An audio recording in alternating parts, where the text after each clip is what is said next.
Hello, welcome to the Tech Stop. I'm Mark Janard. There is a huge PS5 scam going on right now. I will let you know what that is. In addition, I will talk about the true reason to Telegram billionaire Pavel Durov's arrest. There's also a story about an unexpected upgrade to the M4 MacBook.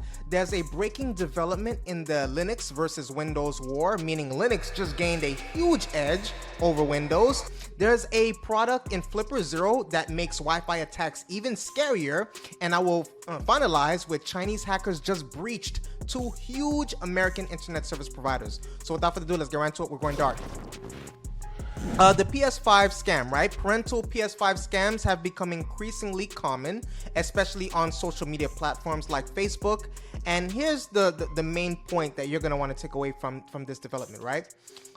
There is a lot of deceptive practices. So the scam tactics, right? There's emotional manipulation, right? Scammers create heart-wrenching stories to exploit people's sympathy and generosity.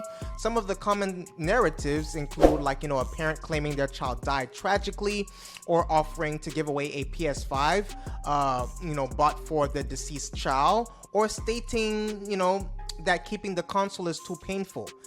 Some of the red flags and warning signs can help you identify these scams are nearly identical posts appearing in multiple groups or locations, images showing the PS5 already set up and in use, blocking comments and requesting direct messages, sudden location changes to justify shipping costs. Let's get more into the depth of how does this scam work. So the scammer posts the emotional story offering a free PS5. Interested parties are asked to message privately. Why you want me to message privately? So the scammer requests payment for the shipping costs up front. Once paid, the scammer disappears without delivering the console, protecting they just don't deliver it. You outside and you waiting for it and it just don't come.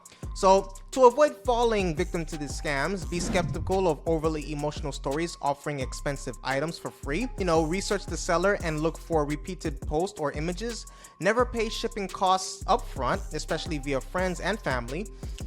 When it comes to payment options, use secure payment methods with buyer protection. With purchasing online, report suspicious posts to group administrators or the platform. Now, this is all over the news, CNN, you name it.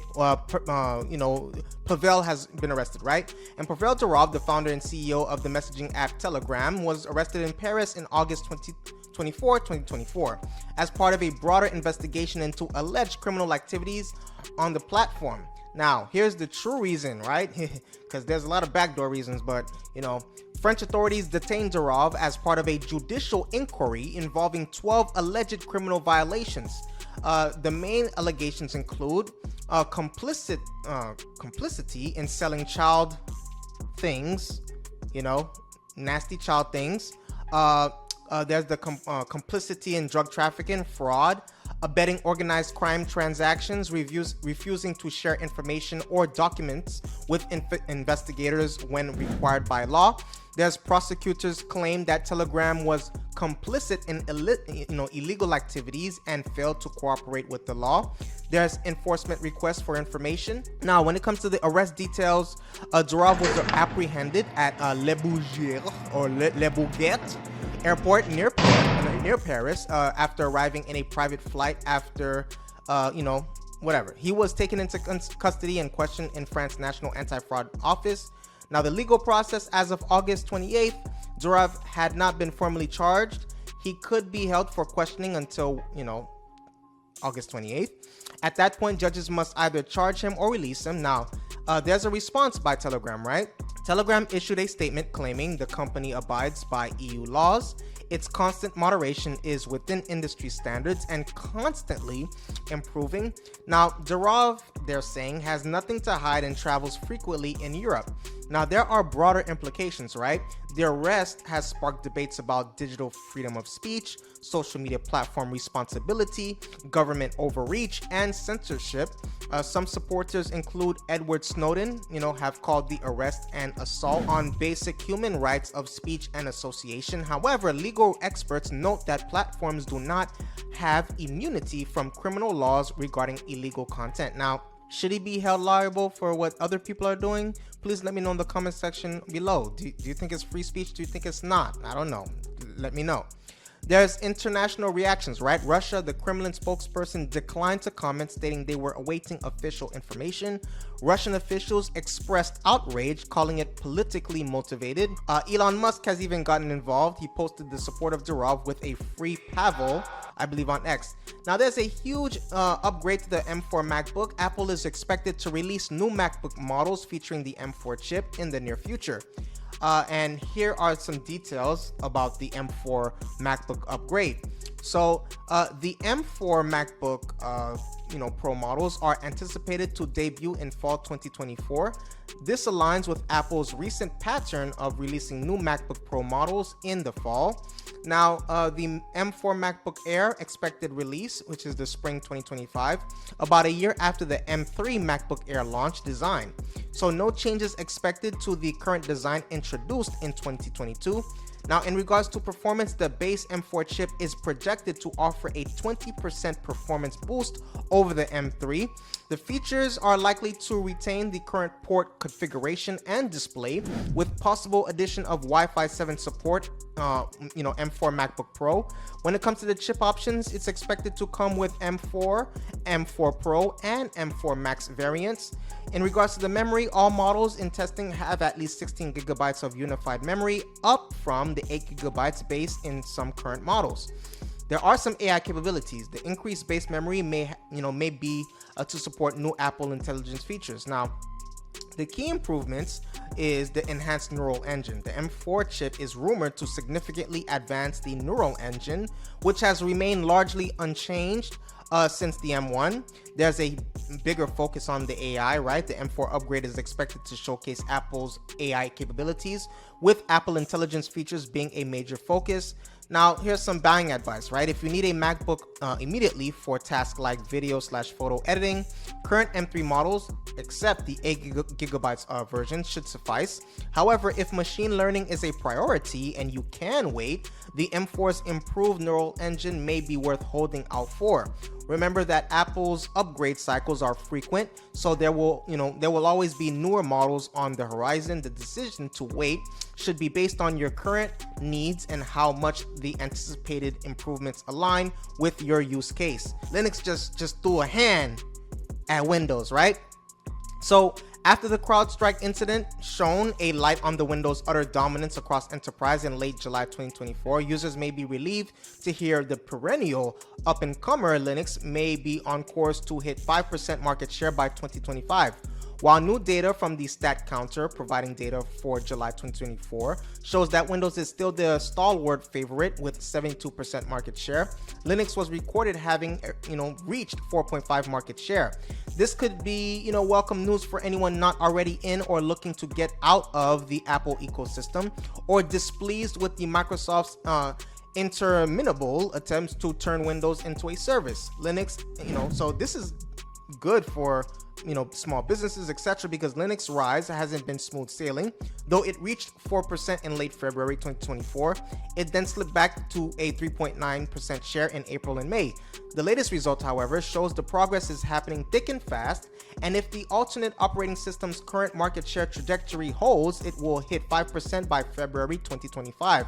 Windows and macOS are the ubiquitous household names in the OS space, and CrowdStrike has, in the case of the former, shown that many enterprises also reach for brand recognition and, more pertinently, interoperability with existing Windows client systems, right? However, Linux does offer several advantages over, either of these that are pertinent to a smaller business environment. Should you be, up to the task of convincing your sysadmin to acknowledge that it exists. The first and foremost one is price. An overwhelming majority of Linux distributions, like the Ubuntu's, Linux Mint, the popular ones, right, and Zorin OS are free or offer modestly priced versions bundled with additional productivity tools. The Zorin OS Pro is like 47 or 48 bucks, I think. Meanwhile, legal use of macOS requires purchasing premium hardware well into the hundreds, if not thousands of dollars, and Windows 11 Pro before you even get into, being pushed into buying the subscription-based Microsoft 365 collaboration tools is $199, 200 bucks. This will help drive adoption in the future, but for now, a key factor in Linux intermediate rise is the popular distributions that are leaning heavily into features and graphical user interfaces that are not only intuitive, pointedly resemble the big two. Ubuntu, the operating system is the operating system this writer is running combines a Windows-like taskbar like macOS, Launchpad for apps, as well as an app store serving cross-distro apps, Flatpaks, from popular app distribution platforms, FlatHub. The average user or employee can get by without ever touching the command line, and that's been the case for a handful of years now. In truth, even 5% market share won't shatter any records or expectations, but it's no wonder that Linux is having its day when its competitors seem committed to walled garden philosophy. If you're not convinced, consider Universal Windows Platform apps, the increasing dependence on Microsoft accounts to set up Windows in the first place, and Apple since the beginning of recorded time, 2007 AD. Now, there is this new thing, right? There's this new product in Flipper Zero that's going to make Wi-Fi hacking so much scarier, right? Flipper Zero hacking tool gets ESP8266, the author add-on for Wi-Fi security and research. So PCB Studios has just launched the Flipper Zero ESP8266 the author adapter board for Flipper Zero that enables users to conduct deauthentication attacks on Wi-Fi networks, running a modified version of Space Hun's Tech ESP8266 the author software. This board has a variety of actions for testing 802.11 wireless networks. Its primary function, deauthentication, sends deauthing packets to the target network, disconnecting devices from their 2.4 GHz Wi-Fi networks. However, similar tools like the M1 multi-tool and HackBat, which can be considered as Flipper Zero alternatives with STM32H5 and Raspberry Pi RP2040 MCUs and Wi-Fi connectivity. So it was also written about, in various ESP8266 and ESP32 based deauthor tools like the D-Stike Deauthor Watch X, the Cheap Evil Tech Deauthor board, and ESP32 Marauder Pocket Unit V2, all of which are wireless penetration devices. So feel free to check them out, if you're interested in those topics, right? The board can be considered a GPIO board, and standard ESP8266 NOD MCU model sits on top of that PCB. So there's, an option to buy the PCB only, or the PCB has a soldered NOD MCU ESP8266 model on top of it. PCB Studios mentions that to use this board, you must have the Flipper Zero app. However, if you're using a firmware such as the Rogue Master or Extreme, the application comes pre-installed. Otherwise, you need to follow the instructions on GitHub to install the apps, to my understanding, right? There is no way to install the app through Flipper Zero's App Store. This software allows you to easily perform a variety of actions to test 802.11 wireless networks, including scan, attack, packet monitor, and more, which makes it a versatile tool for penetrating testing applications. So the Flipper Zero ESP8266 deauthor is priced at around $25 with the soldered ESP8266 model, and $20, right? Without the soldered model, right? So Chinese hackers, a Chinese state-sponsored hacking group has been observed using a zero-day exploit to infiltrate internet service providers, manage service, right? And IT sectors since at least June 12, 2024. Lumen's Black Lotus Labs believes the group, tracked as Vault Typhoon and Bronze Silhouette, was observed using the vulnerability labeled CVE 2024-39717 to breach organizations in the wild. The vulnerability utilizes a complex process to inject malicious code into Versa director servers, allowing the attacker to steal credentials in plain text. Now we have a statement, and it reads, potentially enabling downstream compromises of client infrastructure through legitimate credential use, Black Lots Lab said. So breaching US ISPs, right? Versa director servers are used by ISPs and MSPs to manage network configurations on software-defined wide area network, also known as SDWAN software. The attackers used a custom jar web shell labeled VersaMem by Black Lotus Labs that employs Java instrumentation and Java Sys to inject code into the Tomcat web server process memory space on the victim's Versa director servers. the web shell named versatest.png and uploaded to VirusTotal on June 7, 2024 does not have any antivirus detections at time of writing and can still be used to exploit unpatched Versa director servers. So far, the vulnerability has been used to attack 4 victims within the US and 1 non-US victim. Douglas McKee, Executive Director, Threat Research at SonicWall, commented on the attack stating, "The recent exploitation of a zero-day vulnerability in the Versa director software by Chinese state-backed hacking group Vault Typhoon highlights the critical importance of vulnerability research and product security testing. This attack, which targeted US ISPs and MSPs, underscores how undiscovered and therefore unpatched vulnerabilities can be leveraged by sophisticated threat actors to infiltrate and compromise critical infrastructure. By performing third-party vulnerability research and internal product security testing, organizations can identify and mitigate these weaknesses before they are exploited." So Black Lotus Lab recommends those concerned about the compromise of Versa director servers within their network to upgrade to version 22.1.4. Once again, that's 22.1.4 or later, and keep an eye out for the following indicators of compromise. They're searching for interactions with port 4566 on Versa director servers from non-Versa node IPs, like the Soho devices. They're searching the Versa web root directory recursively for files ending with a .png extension that are not valid PNG files. Then there's the checking for newly created user accounts and other abnormal files.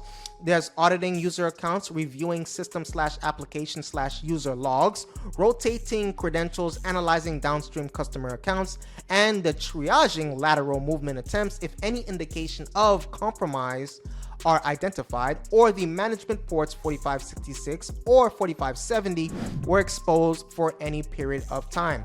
So that is the tech stop. Thank you for watching this video. What do you think about these stories? Please let me know in the comment section below. Also, please like this video, okay? Please like this video for the algorithm so this video can, get out there.